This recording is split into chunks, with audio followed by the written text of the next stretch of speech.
I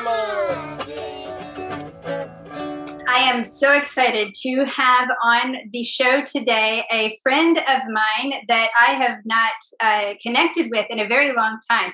And I'm so thrilled to bring Elyssa Smith back into my world and to hear some more of her story. This is somebody who I became friends with within the 48 Days community coming to a live event. And as we connected, we realized we resonated a lot with each other, not just in personality style, but in our passion and our desire around helping people to stress less. And I'm going to just leave it at that. And I'm going to let Elyssa introduce herself beyond that. So for those of you listening on the podcast, know that this is one of these wonderful interviews where we actually have the video up on YouTube as well. So you can see Alyssa's beautiful face and see us interact there. As well as on the blog. This will be developed into having the blog as well as the key points that we discuss in here and ways to reach Elyssa.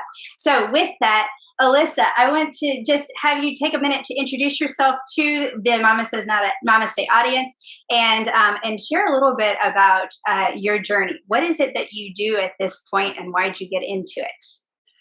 Oh my gosh. First of all, I'm so excited to be chatting with you again. This is so much fun. And thank you so much for having me on. And hey, everybody, I'm really honored to be with this audience today because I have a lot of respect for what Ashley does. And even before, when Ashley and I were back in contact several years ago, this was something that I just so admired that she did, the Mama Says Namaste podcast and the whole direction that she's gone. So I'm thrilled to be back in touch with her and to be with all of you. So I am a time strategist. And before you have a chance to say, what's that? Let me just tell you, I help women. So I really believe that a rising tide of women who are operating at their very best, who are calm and present and authentic in all of their interactions, in how they honor themselves, how they walk through their days, how they serve the people that they're with, we're going to be unstoppable. That we're going to change the world. And so I am passionate about bringing the concepts of compassionate time management, boundary setting, and stress relief to the women that I work with and the women that I speak to. So I love to help people overcome overwhelm. I have lots of strategies around that. I help women narrow down their schedules, and I help them to really focus on what's important and to get rid of the things that aren't serving them. So that is what I do in a nutshell. So as far as where I've come from, so I am a 48 days certified life coach. Thank you very much. And that's where I first got to know Ashley. And it was a brilliant experience with Ashley and Dan and everybody that made that possible. So from there, that was about 7 or 8 years ago.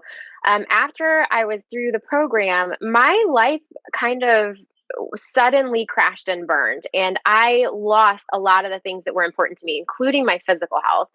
And had a new baby and just really was uncertain. I was on some uncertain footing with my coaching. I wasn't exactly sure. I had moved to a new place. I didn't have any support. And it was just really this dark time. And it's the first time in my life that I really remember being in a place where I couldn't see a light at the end of the tunnel. It didn't even seem like there was one. And I just remember sitting there and thinking, like, I feel like God sees me and just maybe doesn't care. That was the darkest spot I've ever been in. And I had this little baby and my physical body was compromised and my emotional well-being and mental health were both compromised. I just remember sitting there one day kind of watching the baby and just like journaling, this may not get better. And I'm just going to continue on and that's going to be okay.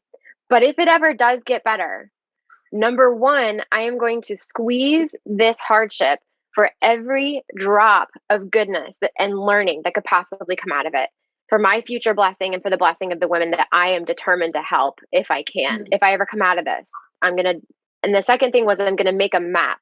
I'm going to document my way out to the other side of the self-sabotage, to the other side of the low self-esteem, to the other side of all of the hardship and the things that weren't working. So it got better.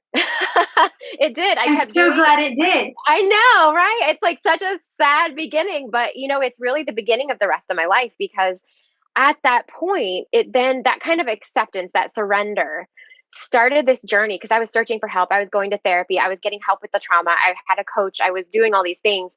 And I was trying on the side to like figure out what I wanted to do with my coaching career. And I was getting requests to help other people who were going through hardship. And I was like, I don't, that's too hard for me. I don't know what to do. And I think it's too close to home to work with other traumatized women. Eventually, they wore me down. And as I was getting my own help, and as I would make a step of progress or two, I would look at people who were a couple steps behind me and I would help them along. So I created a course. I worked with a therapist's office who wanted me to help with their clients. And so little by little, through a referral based situation, I got better and I started having a client base of women who wanted help with boundaries, women who wanted help with stress, women who wanted help with trauma.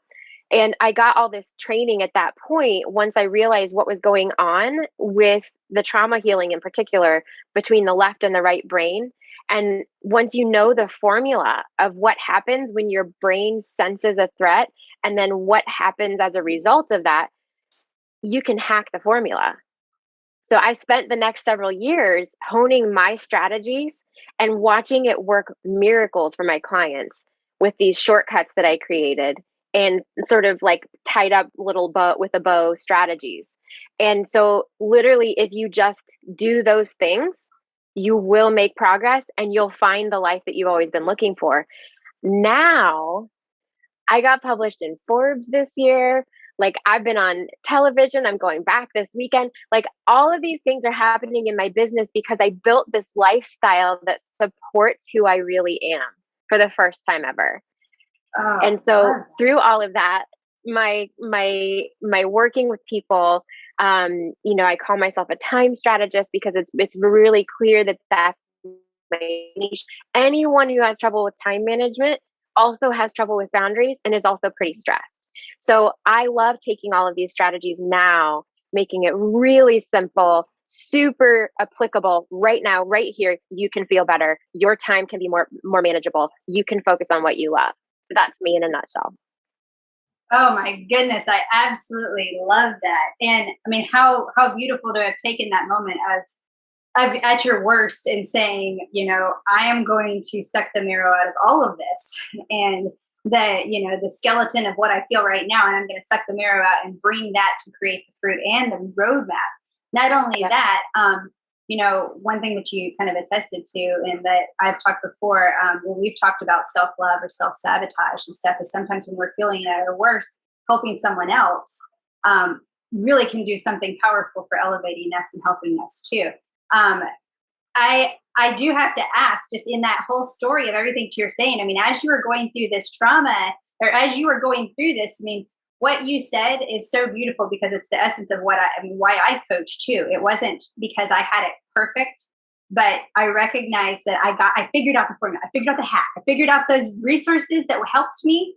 And then I knew because of who I was and my personality style, my natural next step is to tell somebody else. So I'm going to tell somebody shout who's to a step the behind. DIs. Exactly. So it's the DI personality style. So obviously that was a natural fit that you were able to do. How did you, what did you have some specific things as far as self-talk? I mean, some of it I know just personality wise, your personality style naturally was that teacher to others. But just thinking about somebody who's dealing with the trauma or dealing with stress and trauma as an S or a C personality style, kind of going in on those others, the more passive styles. Any kind of encouragement as to how that was part of your healing process or how that helped you along the way? Yeah. So So I want to just give like a basic overview of survival brain because that is what makes a difference. You can apply this no matter your personality style, no matter your lifestyle, and you can make it work for you. So just to give an overview, if you're going through hardship, if you had a rough childhood, if you've been through trauma, if you just have a stressful job, it doesn't really matter what the stressor is. The survival brain is a part of the right brain.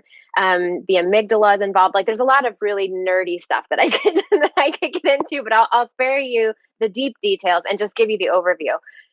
I just call it survival brain. It's the right brain.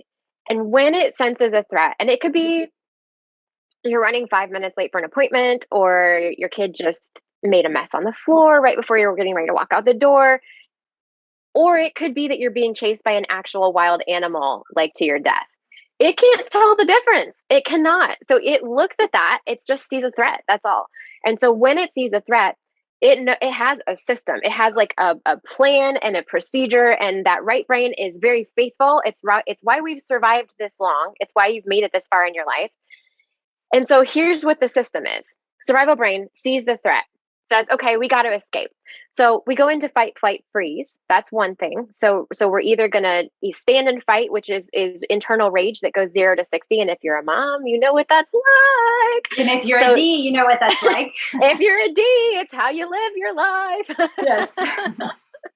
So, so that fight, you could do the flight, which is like, I'm getting ready to run from an animal. I don't stay in the conflict. I get out of there, or I freeze, or I fawn. That's the other now commonly recognized response to a threat is fight, flight, freeze, or fawn. And fawn is people pleasing.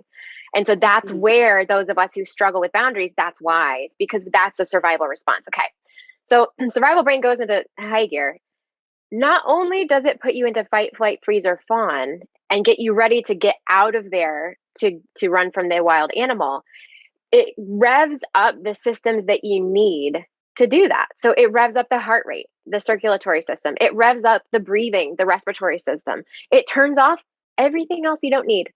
You don't need your left rational, logical brain. You're not going to be making decisions that require higher level thinking when you're doing a 25-meter dash to the nearest tree. You're not going to be doing higher level math on that sprint. You're not going to be fighting off illness in the next 20 seconds. Your immune system shuts down. You're not going to be looking for a meal. Your digestive system shuts down. You're not going to be trying to reproduce in that next 20 seconds. Your reproductive system shuts down. This is the automatic stress response, no matter what the stressor is. So if you think about your own stress symptoms, maybe a racing heart, maybe you get nauseous, it's because your body is turning off those systems or revving up those systems, depending on what you need. So that's the survival response every time, regardless, until you decide you want to do it differently.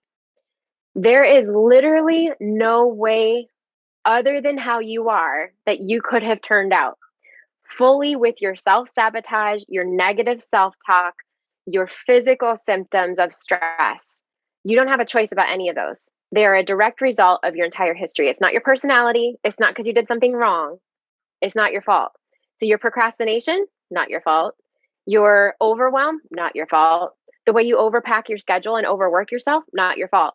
Those are all survival techniques that are learned in childhood because of your environment and what you experience. Your survival system will make sure they stay in place until you start to be aware and hack them. Wow. Everyone take a breath. That's amazing. I know. Wow. That's really fascinating. And it's one of those where I say not your fault, yet bringing to awareness is your responsibility. And that is where, oh my gosh, I mean, what you just did in laying this out is let's see, we took some of the emotion and insecurity around it and we actually put logical, scientific fact. And it's not a cause for shame. Yeah, sometimes taking that emotion out of it and seeing the scientific formula can, that says the shame kind of goes away from that. I love that. How empowering to recognize and to then know those feelings of, it's not shame that you're feeling when you don't, the shame is not when the heart rate is coming. You're recognizing this is a completely natural survival response. Yeah. There was no other way you could turn out. Yeah. I mean, you will automatically have those responses until the day you decide that you would like for them to be different. And you have to understand where they're coming from in order to change it. You can't just try harder. That's one of the biggest things. Like my clients who procrastinate, and I'm a recovering procrastinator, perfectionist. I mean, all the things. All the things that I teach, it's because I needed it. I got training because it was something I needed.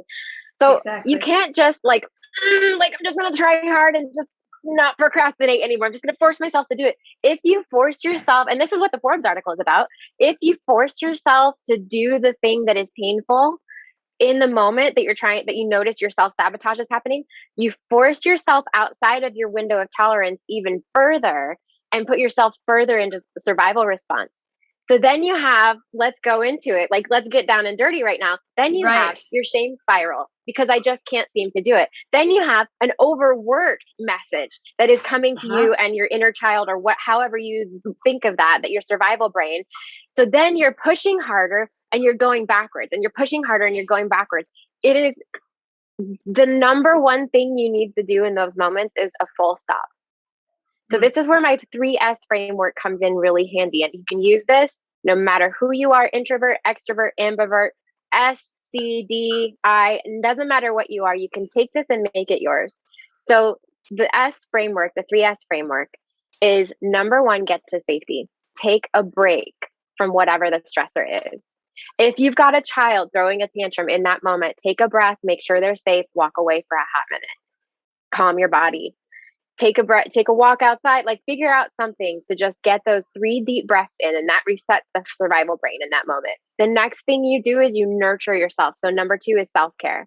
So I always tell people, because busy women, even if they're aware of living mindfully, having a spiritual practice, whatever it is, we don't always give ourselves enough space and time to really nurture our bodies and our spirit and our soul. And so I tell my clients, start with your 5 senses.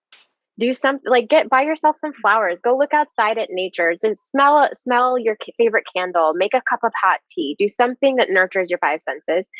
This is conveying safety to the brain. Then the third piece that is necessary to complete the calm down of the survival response is the third S of support. When you connect with someone who really cares about you, your survival brain understands, oh, we're still a part of the herd. We're not in danger of getting rejected, abandoned, kicked out of the herd, and picked off by a predator. It escalates that quickly for the survival brain. It literally thinks rejection means death. And so that's why it's hard for us to do things like set boundaries, not be people pleasers, those things, because it says, while we have connection is everything, we are going to be likely to be killed if we are outside of the herd or rejected. So if you connect with someone, it cements in, oh, my body's safe because I did self-care, and I am breathing deeply from that safety move, and I'm connected with someone, so I'm not going to be kicked out of the herd. Now we can look at strategizing the solution.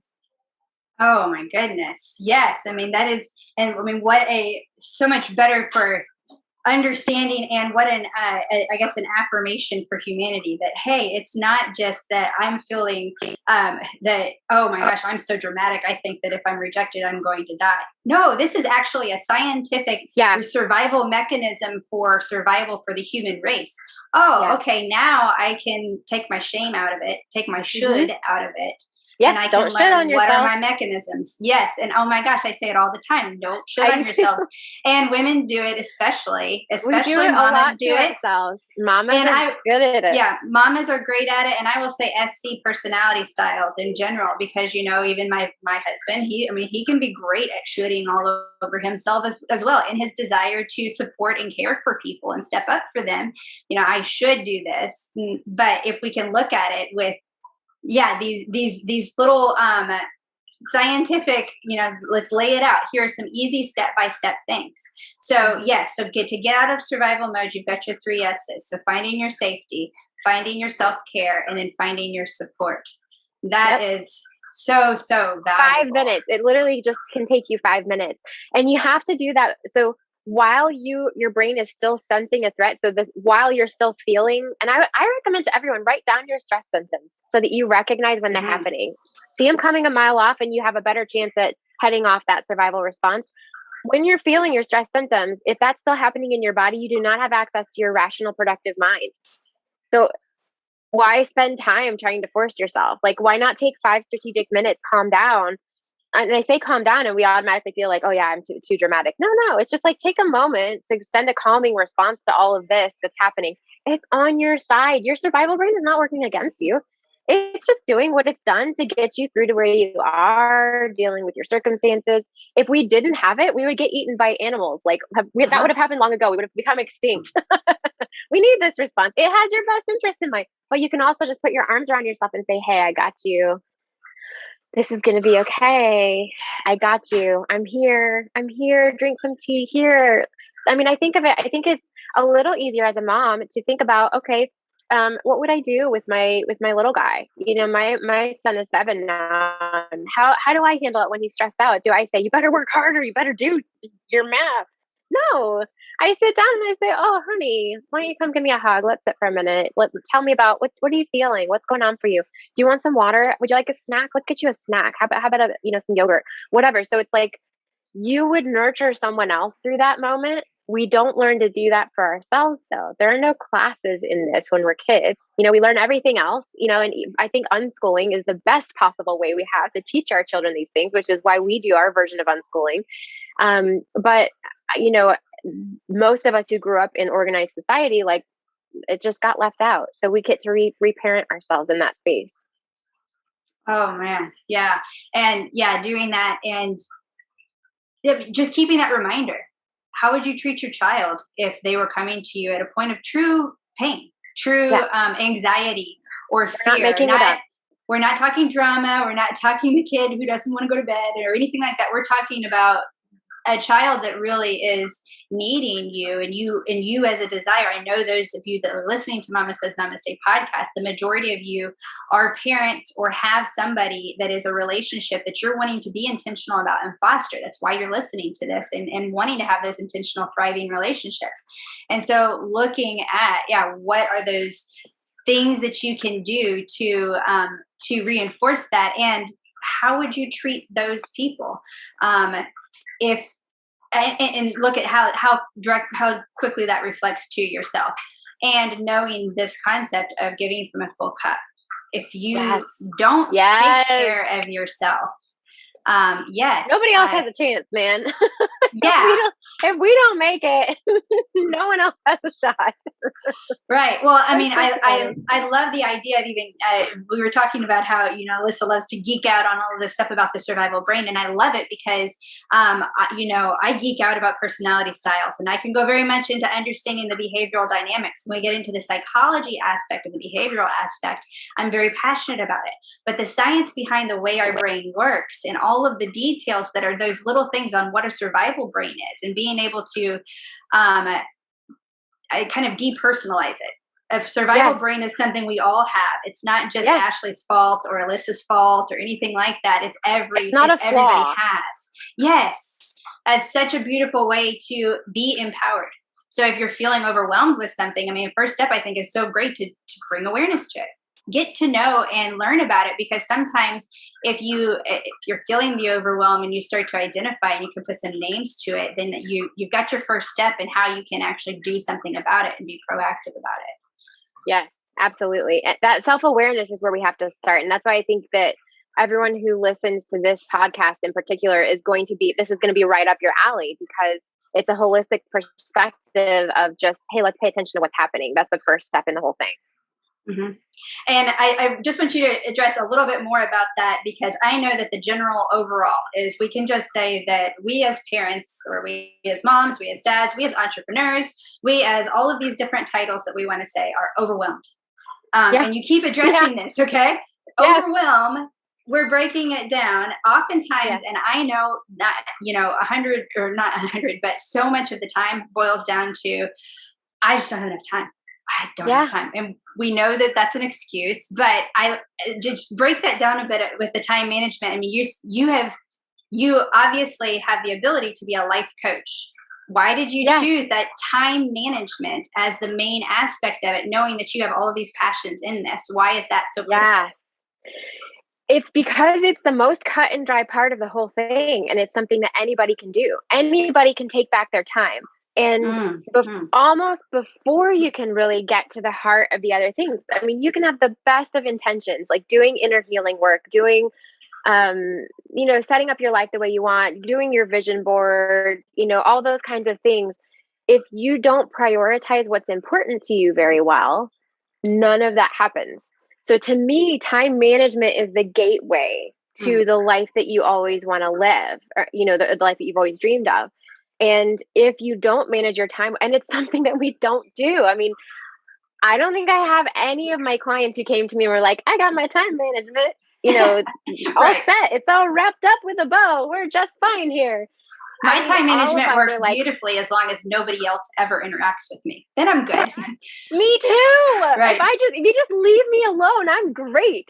But like, oh wait, I'm a mom, and oh wait, like I have family obligations and all this other stuff. So There's people in yeah, this world and there's they're important. people. Yes. And I like people, and Right. I Me don't too. want them to completely leave me alone. So yeah, so the time management piece. I mean, and here's the other thing about time management and why I've chosen to focus in on this, because it's never going to be perfect, but there are like basic principles. And it goes back to boundary setting. It goes back to hacking the survival response. It goes back to self-awareness. And because I have such an extensive background in those things, it's almost like I'm just envisioning like in a warehouse, like an assembly line almost. It's like boop, boop, boop. We put this, and then out the end comes like a little time management package. Because if you Love can it. get a hold of these other concepts, the time management takes care of itself. People come to me because they procrastinate and they walk away with an inner healing, having happened, and with boundaries and with relationships that they let go of, and letting go. Like they don't keep the things in their schedule that are draining them. That's why we feel like we don't have enough time, guys. I mean, honestly, That's so that's true. why you've got things in your schedule that are not serving you. And unless Elyssa makes you look at your calendar through the lens of a mission statement that Elyssa makes you put together, we won't know what's in alignment or what's not. And so we just kind of, well, that's a nice thing to do, and I love them, so I'm going to keep doing it. Somebody comes in, you Yes. didn't plan in time to help them, but they're like, hey, I have this crisis. Can you jump in? Sometimes that's okay. Sometimes it's probably better for us to say no, but we don't know how to do that. We never learned. So that's what I do. I teach people how to say yes to the right things in their calendar, no to the wrong things, and how to support themselves through so their brain doesn't perceive that they're going to be picked off by a predator in the process. Oh my goodness.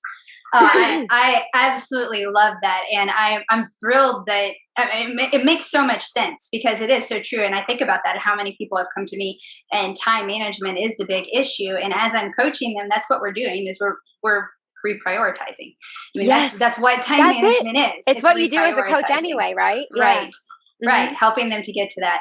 I know that we are going to bring you back just to go into, I want to do a breakdown with you. I know that you have a lot of information and more opportunities to geek out on boundaries and how we set boundaries and more about the survival brain and everything else. So I definitely want to bring you back and have more opportunities for this.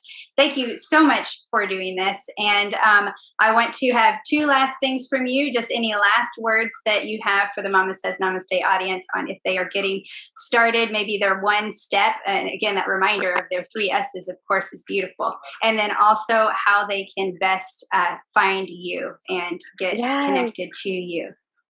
Well, first of all, thank you so much for having me on. I'm stoked. We have a good plan. I think what we were talking about before the show, Yes. like being able to interact more, and I will definitely come back whenever you want me to. I, of course, would adore gushing about boundaries for another session. So, Yes. what I would say to anyone who is kind of in this process, like you're realizing the pain points, you're realizing like I am overwhelmed all the time. I'm exhausted all the time. I feel like I never have enough time for myself. I don't get the me time that I really want. My life doesn't quite look like I thought it would at this point in my life. Take a deep breath. Where you are is okay. Being uncomfortable, hurting, it's okay. We'll make space for that. Right now, put a reminder in your phone for 2 or 3 times a day that says take 3 deep breaths. When you do that, it will send a recurring message to your survival brain that I'm safe. It's going to be safe. You'll have access to all of your higher level thinking a little bit quicker. See if you can pay attention to your 5 senses and do those 3 S's whenever you think about it, and don't put pressure on yourself. My 90% of my job is helping women take pressure off of themselves to perform. So just start with that baby step. Put that reminder in your phone. Find an affirmation app. I have 2 that I love. One's called Unique Affirmations. One's called I Am. just find something that will pop up reminders on your phone throughout the day. Everything is going to be okay. It's all going to be all right. Surround yourself with things that make you feel safe and loved. I don't have anything on my desk sitting here that's not like pink or purple, including everything I write with, or sparkly. That's the other thing. This stuff seems small, but it's a recurring message to my brain that I love me and I'm going to take care of me. So whatever you could do like that, it'll be great. I would adore for anyone who wants to continue the conversation to come over to my Facebook group, the Stress Less Lounge. You can see in there everything that I'm doing. We have an amazing, warm community of interactive women who are just going all out to put themselves first, like trying out new stuff. We're having conversations about self-care, about boundaries, about narrowing down our schedules. I do weekly teachings in there, or I have a guest teacher that comes in and we talk about all kinds of expert topics. So that would be the most fun place for us all to connect. Wonderful. Thank you so much for being on here. I love that. And those are two apps I've not heard of. I use the Gratefulness Me app. And every morning I get, yes, and it has a place for vision board and for a gratitude journal and has some inspirational messages that pop up. So every morning I have do not disturb on my watch, but the first thing that beings on my watch in the morning is my gratefulness app. Yes. So the first thing when I wake up in the morning is a gratitude and an affirmation. And yes, you are so right. These little things, those little joy sparks. I mean, I just moved this and I had to have the velvet couch and I have to have the certain things behind me because of the joy it brings. Yeah. And it is so, so valuable.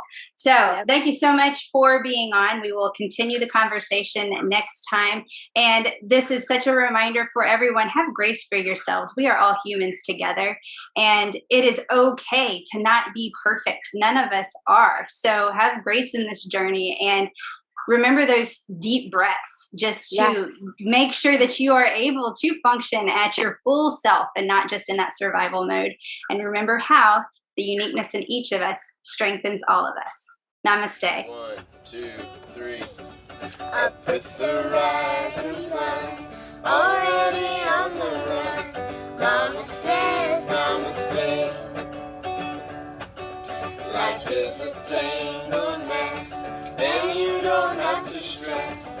Mama says namaste. 'Cause today I will stand up and be